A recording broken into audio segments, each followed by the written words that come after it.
It's an age-old question. Is my rent higher than a potential weekly mortgage? Our next guest is here to tell us why being a tenant in today's market is actually worse than being a first home buyer. Thanks to our partners, Property Apprentice founder and CFO Debbie Roberts joins us this morning. Good morning. Hey Debbie, so a first home buyer, a tenant, you're saying it's worse to be a tenant, a tenant Worse right to be now. a tenant. Absolutely, over the long term, it's worse to be a tenant. So, you know, one of the things that I'm really concerned about is that for the last week, all we've heard is how it's the worst time in 6 decades to be a first home buyer.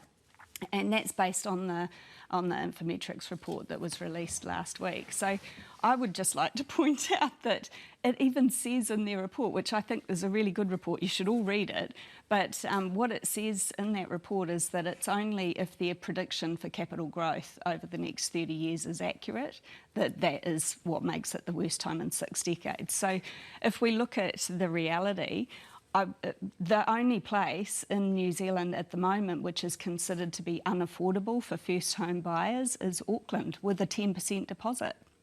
So if you've got more than a 10% deposit, which admittedly is really hard to save but not impossible, right? So I just want to get the message out there that if you're a first home buyer or if you don't own your own home yet, you need to get started saving that deposit sooner rather than later, because if you don't, the alternative is you're going to be renting in retirement.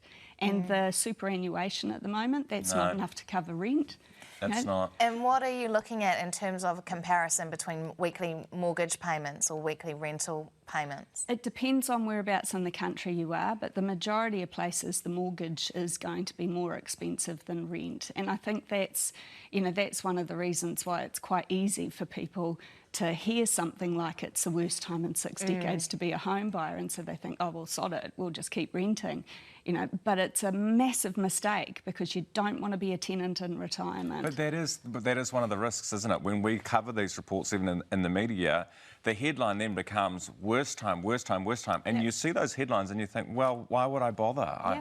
I'll buy shares instead, or I'll do something else. Yeah, so about a year ago, I wrote an article about how it compared, if you bought a home and paid extra to pay for the mortgage versus someone who was renting and invested the difference between rent and what it would have cost them if they bought a mortgage.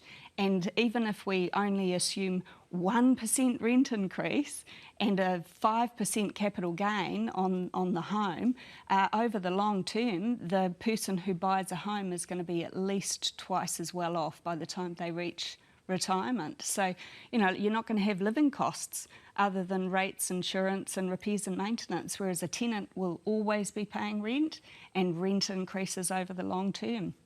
So, start saving that deposit, because the sooner you start, the easier it is. And if you haven't started, start yesterday.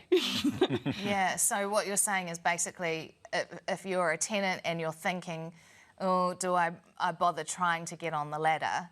Even though we're hearing these reports, it's the worst time, it's still a better time to do that than stay renting. Absolutely, because it's only the worst time if you take into account a lower than expected capital growth. Yeah, and you don't know where it might be the worst time in 100 years in 2 years' time, right? You just don't know what's going to happen. Exactly. So start saving now.